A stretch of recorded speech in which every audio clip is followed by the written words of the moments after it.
on, and now he's a presidential candidate in waiting, former governor of Virginia, and soon-to-be presidential candidate entering the fray on the Republican side, Jim Gilmore. Governor, great to have you, sir.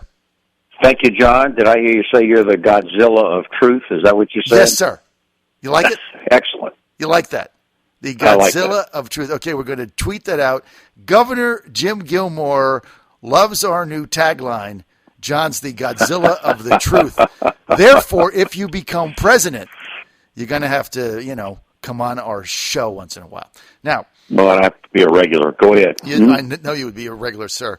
I'm excited. I am so excited that you're in this race because you've got something to say, and I think you're going to be able to have a significant influence on our foreign policy and national security debate, as well as getting a message where Republicans actually stand for something. So can we start with what is inspiring former Governor Jim Gilmore to get in the Republican race for president? Well, John, what is getting me into this race is my concern about the safety and of Americans and national interest, protection of national interest, protection of the American people. We have a very dangerous world right now, and it's much worse than it has been in years, and it's getting worse. We have the Russians stepping up now and beginning to invade their neighbors, challenging NATO's existence. We have the Chinese moving into the South China Sea. They have to know the kind of ominous message that sends, and they don't care. They're doing it anyway. The Iranians are trying to get a nuclear weapon, which would be most unstabilizing. The terrorist threat is rising. And because of my chairmanship of the National Commission on Homeland Security for the United States, and my position as a United States Army intelligence veteran, governor during the 9/11 attack, I think I have the credentials to address these issues. And the second issue that really worries me a lot is the fact that, and enrages me a lot, is that we're not doing anything to get people working again. We have too many people that are working part-time that want to work full-time. We have too many young people coming out of college with no career opportunities. We have too many people being laid off and then not being able to get another job because we have deliberately tried to have a slow-growth economy, and I'm enraged by it. I think there's things that we can do to really help the American people that are not happening, and we have to do something to provide that kind of leadership. Governor, when you ran for governor of Virginia, you had a very simple but inspiring message that galvanized a lot of backers, which was, let's get rid of this ridiculous tag tax that drives everybody bananas. And you got in and attempted to do exactly what you said. There's no if you look at the Republican Party right now, they don't have that kind of a message. How do you change that? Well, to the contrary, some of the leadership in the Republican Party joined with the Democrats to cap the phase-out after I had left the governorship, and to really continue to impose this tax. People are starting to see the thing creep back up now. But that's really the main thing to remember is that we started that program, as opposed to other spending programs, because we wanted to try to help regular working people. The same people I was addressing a few minutes ago, the same people right now that have anxiety about their future and want to see an optimistic and growing economy. That's what the whole goal of the car tax cut was to help regular people out there struggling every day trying to make a living. And you're right. The Republicans, I think, do need to have a sense of direction, and that's a sense of direction that I hope I can provide. I know where the country ought to go, and I know what the country should do. And as a former governor, I think I can provide that leadership. And as a former governor who actually has the additional component of some foreign policy experience, I think I can make the country and the world a safer place. Now, Governor, are you going to have a big tax message like you did when you ran for governor, getting back to the car tax, like a fair tax or a flat tax or something that is going to inspire Americans? It's hard to get a tagline when you're really trying to involve yourself with something as complicated as the national economy, but the short answer is yes. We know what has to be done. We've published it now for years. It's out there in the open record for people to see. If you take a certain constructed type of tax cut program for individuals and for corporations and for business owners and for small business owners, you get rid of the estate tax and you do one or two additional tweaks, we know you can grow the economy.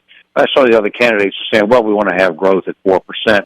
Well, that's right, we do, but I know how to do it and have published it and have stood by it now for years. Governor, let's get to the reality of your campaign. You're set to get in the race very shortly. We've got debates coming up in a couple of weeks. You're certainly not going to make the first foray. What is your legitimate pathway to victory? New Hampshire. The people, I've been up there now 7 times. I'm going back again tomorrow for the 8th trip to New Hampshire. People in that community are very responsive to this message that I'm giving your listeners right now. And they care about the future of the country. A candidate in America today has an opportunity to run if he has the right ideas and can provide the kind of right leadership and has the background to show that you can. And I think I have that, and that is being, I think, responded to in New Hampshire. Sure, there are a lot of challenges. I think that Fox and the News and the RNC should not have placed a limit on legitimate candidates that are trying to run for president. I think they're trying to dictate the process, and that shouldn't be happening. The process should, in fact, be decided by the voters in the primary states, New Hampshire, South Carolina, even Virginia, where we're going to have a primary, and not dictated by the insiders in Washington. But I think the people of New Hampshire understand that. In fact, there's a report that there will be a competing debate in New Hampshire, and that I would certainly be invited to that debate. And I think that that's the approach. I'd rather be among the people in New Hampshire who are going to be voting rather than some elite group of people in someplace else that are trying to dictate the process. Wow, Governor, I can't believe you said that. We have been saying that on our show for I don't know how many weeks, that we believe that both the RNC and Fox News have attempted to nationalize the nominating process. I mean, if you go back to and you look at some of the candidates that were able to pull upsets in some of the early states and get on the national stage for the exact opposite reason. I mean, they didn't have the resources, they didn't have the name ID, but you go back to you can go as far back to Senator Estes Kefauver in 1956. You can go to Jimmy Carter 1976, Pat Buchanan 1996. I mean, these were candidates under the structure they have right now at the RNC wouldn't have any opportunity to get on that stage. I think they've meddled, and I think it's wrong. Well, but that's all about process. To your listeners, I would just want to ask this. Over the last 8 years, are we now safer in our country than in the international field than we were 8 years ago? And I think the answer is absolutely no. Are we better off than we were 8 years ago? I think the answer is definitely no. People are just not getting there, and we're not taking any affirmative action in order to get things done for the American people. And so, it's time for a new voice to step out there and say we're going to go in a different direction. What do you think, Governor? Yesterday, the Department of Defense coming out and saying there's going to be a troop drawdown of almost 10% of our active military. That's a big number, nearly 50,000. What do you make of that? We're starving the United States military. The Navy doesn't have enough ships to really do what they want to do in order to protect this country. They're even talking about retiring one of the aircraft carriers, John, and that's one of the places where we have a real dominance. The United States Army announcement yesterday of a reduction of 40,000 troops is terrible. We're not doing the things that are necessary. Let me make the most important point. We're sending a political message out there to the world right now. And that message out there, which has been consistent from President Obama, has been that we're weak and we're going to pull back. And that just simply encourages aggressive, reckless conduct by the Russians, the Chinese, the terrorists that are going to threaten this country. And do not believe that the United States is impermeable of threat. We will have threat here, and it's our duty to make sure that the American military is given the tools that it needs in order to do the job. This announcement yesterday by the Army is just a reaffirmation of this terrible message of weakness that we have to reverse. We have to have peace through strength. Now, let me be clear about that. Not preparing the United States military so we can go to war. Preparing the United States military so we don't have to go to war. That's the good lesson, I think, of the Cold War and Ronald Reagan winning the Cold War. Let's get to ISIS. We just had Rob Whitman on, chairman of the Readiness Subcommittee, again telling us how their troops have to get trained to fight ISIS. Look, we train them. There's a conflict. Their officers run away. How do you solve this? We're going to have a real strategy, one that I have not heard. I suppose that someone might say, well, we've got a secret strategy. We don't want to tell ISIS by putting it out there into the news media. But in a democracy, you have to tell people what you're trying to do in order to be able to get public support behind a foreign policy initiative. We're going to have to strangle out ISIS. This so-called state cannot be permitted to project out there the barbarism and savageness that they do. We're going to have to surround them. I have no objection whatsoever to using allies to help us do that in the Middle East. This doesn't need to be just an American responsibility. We don't need to put American troops in harm's way. But we do have to, I think, put together a coalition and explain a complete program to strangle these people out. And frankly, get in there and arrest these people, bring them to justice. I have Nuremberg trials for these savages and show that the Western values and Western civilization will prevail. The Iranian negotiations, if you were president right now and stepping in, how would you manage the situation? I would not give in. I would not get into the pattern of saying that we've got to have a deal no matter what. I think that the reason the Iranians are talking is because the sanctions which have been enforced have brought them to the table because they really have to have more money in order to do more things. The problem we've got is the Iranians are getting money to do more things in terrorism. They're invading people all across the Middle East, including in Yemen. They're fomenting rebellion everywhere. And I think that has to be part of the negotiation. They not only have to stop their program, which they're not doing, but we also have to get better conduct. They have to demonstrate that they're willing to be part of the concord of civilized nations. This is the challenge. I think that we don't really know yet what the ultimate deal is going to be. I don't even think they have one yet. Mm-hmm. But these are the standards that I would want to approach on this. And I think that real leadership means that you have to lead the Western nations in an agreement of what the expectations of the Iranians need to be. Exactly. I want to move to the domestic front, Governor, of the time that we have. One of the many issues lingering in Congress right now that I think is going to become part of the presidential debate discussion as we go forward is something called the Employee Rights Act. Now, as governor of Virginia, you represented a right-to-work state. It's a pretty common-sense plan offered by my former congressman, Representative Tom Price out of Georgia. And you're probably familiar with it, but just in case our audience isn't, basically it would ensure a secret ballot on election having a union representation, protect personal contact information from union organizers, and basically opening the process up so it's free from some of the extortion and coercion that we've seen. How do you stand on that? Well, I support Tom Price's proposals. I know him personally. He's a very good man, and this is a very common-sense approach. A secret ballot in union representation is certainly perfectly appropriate. We in Virginia have a long history of right to work.